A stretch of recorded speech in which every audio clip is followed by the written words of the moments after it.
તમારી શંકા વધારે દ્રઢ થઈ જશે.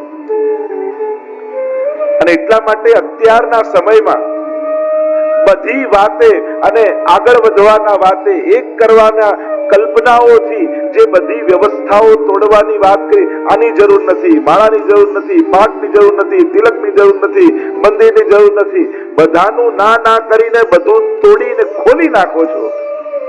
પાછી દિશા તો આપતા નથી કે સમાજે કરવું શું. એટલે તમે આખા સમાજને કન્ફ્યુઝ કરો છો. અને જ્યારે સમાજને કન્ફ્યુઝ કરી નાખો છો ત્યારે સમાજ દિશા શૂન્ય બની જાય છે. અને દિશા શૂન્ય બને છે તો પછી સમાજમાં ખોટા વ્યક્તિઓનો પ્રભાવ વધી જાય છે. તક સાધુઓને અવસરો મળી જાય છે, મોકા મળી જાય છે. તમે કોને ના ગમે? કોઈ એમ કે તમારે કઈ કરવાની જરૂર નહીં, વ્રત કરવાની, કંઠી ના, તમે તો મજા જેમ ગમે એવું કરો, બધાને આવું ગમે. પણ વ્યવસ્થાઓ તોડવાથી સમાજમાં બહુ મોટી અવ્યવસ્થાઓ પેદા થાય. જ્યારે મોટી મોટી કથાઓમાં જ્યારે મહાત્મા સંતો દ્વારા એમ કહેવાય કે આ બધું ભાગલા ને વાડા ને, ત્યારે આખા હિન્દુ સમાજ કેટલું કન્ફ્યુઝ આપણે કરી નાખીએ. એમને એમ લાગે આટલા વર્ષોથી અમે કરતા આ બધું ખોટું, આટલી પેઢીઓથી આ બધું ચાલતું હતું બધું ખોટું. એટલે કરતા હતા એમાં શંકા જગાડી અને નવું શું કરવું એ બતાવ્યું નહીં. પછી સમાજ ભટકી જાય, ખોવાઈ જાય, કન્ફ્યુઝ થઈ જાય છે. અને એટલા માટે સમાજને કન્ફ્યુઝ ન કરે, એને વ્યવસ્થા આપો, એને સુઘડતા આપો. આપણે કેવી વ્યવસ્થા કરીએ? ચલો અહીંયાથી આ દોરી બાંધ્યું, બેરિયર બાંધ્યા, આ બાંધ્યા. સુખ શેના માટે? આ બધાને કે છૂટા પાડવા માટે તો ના, બધા વ્યવસ્થિત બેસી શકે, બધા વ્યવસ્થિત લાભ લઈ શકે, એની આ વ્યવસ્થા કહેવાય. વ્યવસ્થા અને વાડા આ બંનેનો જો ભેદ નહીં સમજો ને તો બહુ મોટું આપણે જ લોકો આપણા ધર્મને નુકસાન પહોંચાડી દઈશું. અને આવું થઈ રહ્યું છે કદાચ અત્યારે સમાજમાં, આપણે જોઈ રહ્યા છે. એ સમજની ગલતફહેમીને કારણે. તો ધર્મ હોય, સંપ્રદાય હોય, અને 8 અંગમાંથી ઓછો હોય ને પંથ કહેવાય, અને ઘણી બધી સંસ્થાઓ કહેવાય. ઘણા સત્સંગ માટેની સંસ્થાઓ, ઘણી ધ્યાન માટેની સંસ્થાઓ, ઘણું હિન્દુ ધર્મ સમજવા માટેની સંસ્થાઓ, એ સત્સંગના નામે એ સંસ્થા ચલાવતા હોય, એને સંસ્થા કહેવાય. આ 4 અંગ છે જુદી જુદી રીતે. પણ સંપ્રદાયની શરૂઆત બ્રહ્મ ભગવાનથી થાય છે, ભગવાનના વચનોથી થાય છે. અને ભગવાન કોઈને એમને એમ ન કહી દેવાય. ભગવાન એને કહેવાય, એને 3 પ્રમાણ હોય. સૌથી પહેલું, એના જન્મ પહેલા કોઈ ધર્મ ગ્રંથોમાં એના વિશે લખાયેલું હોવું જોઈએ. અત્યારે જે રોજ રોજ નવા ભગવાનો પેદા થાય છે, એને પૂછું, ભાઈ તમારા વિશે ક્યાં લખ્યું છે? કોઈ ધર્મગ્રંથમાં તો ઉલ્લેખ હશે. શાસ્ત્રોને નહીં માનવાથી હિન્દુ ધર્મમાં અંધશ્રદ્ધા વધી છે. વ્યક્તિઓ છેતરશે, શાસ્ત્રો તમને ક્યારે છેતરશે નહીં. એટલે મૂળ ધર્મ ગ્રંથોથી દૂર ન થાઓ, શાસ્ત્ર આશ્રય કરો, ગ્રંથ આશ્રય કરો. એટલે કોઈને પૂછવું પડે તમે ભગવાન કો કયા ગ્રંથમાં લખ્યું છે? જેમ આપણા મહાપ્રભુજી વિશે ભવિષ્ય પુરાણમાં લખેલું છે, અગ્નિ રૂપો દ્વિજાચાર્યો ભવિષ્યામીય ભૂતલે વલ્લભો અગ્નિ રૂપ શાદ વિઠ્ઠલ પુરુષોત્તમ. હવે આ પુરાણ તો કોઈ પુષ્ટિ માર્ગે લખવા નતા ગયા, વ્યાસજી લખ્યા હતા. ગુસાઈજી અને મહાપ્રભુજીના નામથી લખેલું છે કે આ રીતે હું પ્રગટ થઈશ. શ્રીનાથજી હમણાં 500 વર્ષ પહેલા, 550 વર્ષ પહેલા મહાપ્રભુજી પ્રગટ કરે. પણ ગર્ગ સંહિતામાં નામ સાથે લખેલું છે કે કલિયુગના 4500 વર્ષ બાદ શૃંગાર મંડલે વ્રજ મંડળમાં શ્રીનાથ અને ગોવર્ધન નામથી મારું સ્વરૂપ પ્રગટ થશે. અને ગર્ગ સંહિતા તો કોઈ પુષ્ટિ માર્ગીય નથી લખી ને, એ તો ભગવાનના પુરોહિત હતા ગર્ગજી, એમણે લખેલું છે. શાસ્ત્રોક્ત ધર્મ છે. આ બધા પ્રમાણો છે. આવા અનેક પ્રમાણો તમને આપી છે. અને સૌથી નજીક નરસિંહ મહેતા, આપણે ત્યાં પુષ્ટિ માર્ગના વધાઈયા નરસિંહ મહેતાને કહેવાય. કારણ કે પુષ્ટિ માર્ગની પહેલી વધાઈ અષ્ટસખામાંથી કોઈએ નથી ગાઈ. પહેલી વધાઈ ગાઈ છે જૂનાગઢના નરસિંહ મહેતાએ કે વલ્લભ વિઠ્ઠલ પ્રગટશે, પુષ્ટિ માર્ગ વિશદ કરશે, નિસ્સાધન જનતે તારશે. આ વધાઈ નરસિંહ મહેતાએ. નરસિંહ મહેતાનો સમયકાળ મહાપ્રભુજીથી પૂર્વનો હતો. લગભગ 600-650 વર્ષ થયા અને મહાપ્રભુ 550 આદિ વર્ષ. તો એ કાલનો ફરક છે. એ વધાઈયા કહેવાય છે. તો આ બધા પ્રમાણો છે. જયારે કોઈને ભગવાન કહો તો મારા ગુરુ કે મારા ભગવાન એટલે હું ભગવાન કહી દઉં, એનાથી કોઈ ભગવાન બની જતું નથી. શાસ્ત્રોમાં લખેલું આવું. આપણે જે સેવા આદિ કરીએ છીએ એ બધું ભાગવતીમાં પ્રમાણ છે એટલે કરીએ છીએ. આ પ્રમાણિત ધર્મ છે. તો પ્રમાણ હોવું જોઈએ, બીજું એના ચિહ્નો હોવા જોઈએ, ત્રીજું એના કાર્યો હોવા જોઈએ. એવા તો બધા અત્યારેની ચર્ચાનો વિષય નથી, પણ આ બધા પ્રમાણો શાસ્ત્રો જ્યારે આપે ત્યારે કોઈને ભગવાન તરીકે ઉદ્બોધન થાય. એમને કોઈને ભગવાન નથી કહી દેતા આપણે. અને આ રીતે જ્યારે વ્યક્તિ પૂજા વધવા લાગે ત્યારે સમાજમાં પછી અંધશ્રદ્ધાનું પ્રમાણ વધે છે. અને એટલા માટે અંધશ્રદ્ધા ઘટાડવી હોય તો શાસ્ત્રોને ફોલો કરો. ગીતાજી, ભાગવતજી, આ શાસ્ત્રોને ફોલો કરશો, અંધશ્રદ્ધા ઘટશે.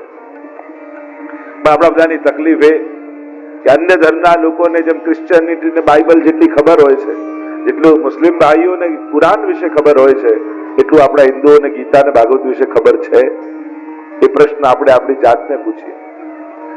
કારણ કે અઘરું અઘરું અઘરું આમ કઈને આપણા માઇન્ડમાં એટલું ઘુસાડી દેવામાં આવ્યું છે કે આ બધું આપણને ન સમજાય.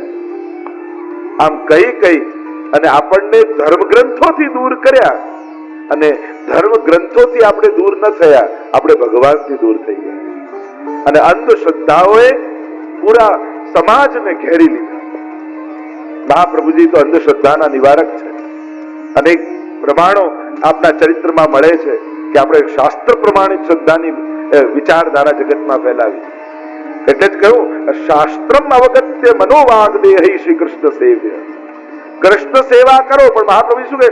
શાસ્ત્રમ અવગત્ય, શાસ્ત્રને જાણો, એ જાણીને પછી ભગવત સેવા કરો. તો અહીંયા જે મૂળ વાત પર હું પાછો આવું, માર્ગ નિષ્ઠા એ કેવલ કોઈ પુસ્તકથી નહીં થાય, પણ કોઈ ગુરુ જોઈશે. એટલે ગીતાજીમાં ભગવાન કે તદ વિદ્ધિ પ્રણિપાતેન પરિપ્રશ્નેન સેવયા ઉપદેક્ષંતિ તે જ્ઞાનમ જ્ઞાનીન તત્વદર્શિનઃ. તું એ તત્વદર્શી પાસે જા,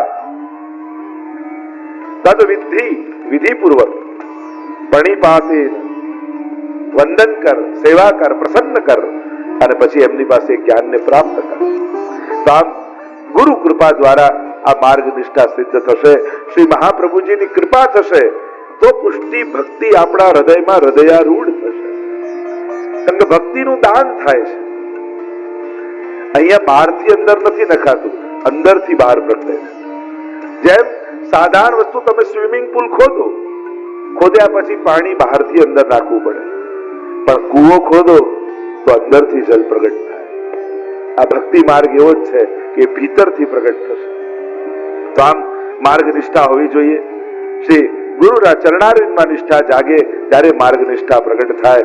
એમ કહી આગળ 28મા શ્લોકમાં શ્રી હરિરાય મહાપ્રભુજી બહુ સુંદર એક વિવેક શાસ્ત્ર માટેનો આપણને બધાને આપતા આજ્ઞા કરે. અનુવાદો સ્વબુદ્ધ્યા કિંતુ મૂલ ક્રમાગતઃ અથાપિ તત્ર ચાપેક્ષો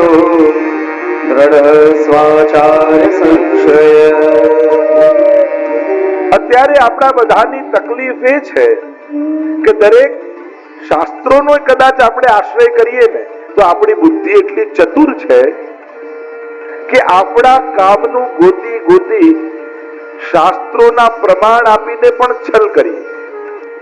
છલ એ રીતે પણ થઈ શકે.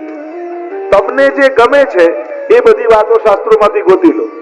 પત્રમ પુષ્પમ ફલમ તોયમ, જે ભાવથી કરે, હૃદયથી કરે, કઈ કરવાની જરૂર નથી ને એવું સારું ગમતું ગોતી લઈએ, અને પછી કે અમે ક્યાં, તો ભગવાન કે છે.